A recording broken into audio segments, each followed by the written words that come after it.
Mercredi 29 juin 2022, TF1 diffusait un nouvel épisode de Famille nombreuse, la vie en XXL. L'occasion pour les téléspectateurs de retrouver des clans bien connus comme les Pélissard et bien d'autres, mais aussi de découvrir les nouveaux arrivés à l'instar de la tribu Cola.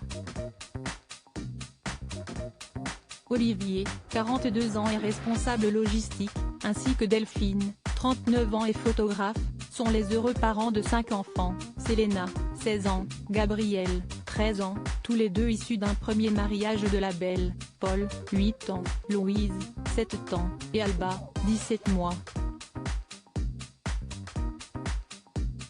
La petite famille qui vit en Isère semble épanouie. Mais derrière ces beaux sourires se cache un drame. Avant d'être photographe, Delphine Cola était enseignante d'espagnol. Après un triste événement, elle a choisi de changer de vie. Si j'ai décidé de tout plaquer et de démissionner ici parce que j'ai eu une espèce de prise de conscience sur la fragilité de la vie, explique-t-elle alors devant les caméras de La Une.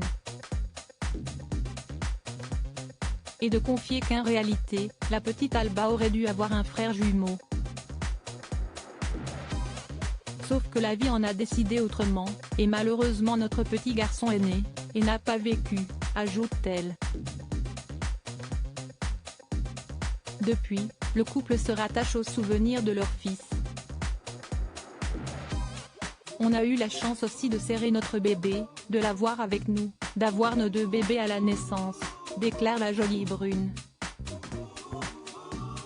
Et Delphine et Olivier ne sont pas les seuls à être marqués par la mort du bébé, Alba portera toujours en elle la force de son frère, d'après eux. Le couple indique d'ailleurs vivre pour cet enfant. On est 8 dans notre clan, assure-t-il. Delphine Cola, encore très touchée, explique avoir gardé de doux souvenirs de son bébé grâce à la photo.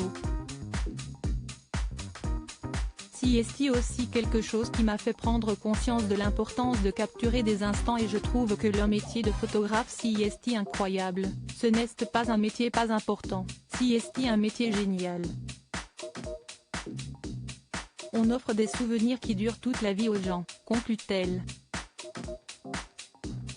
En immortalisant le bonheur des autres, la jeune maman rend alors un bel hommage à son fils.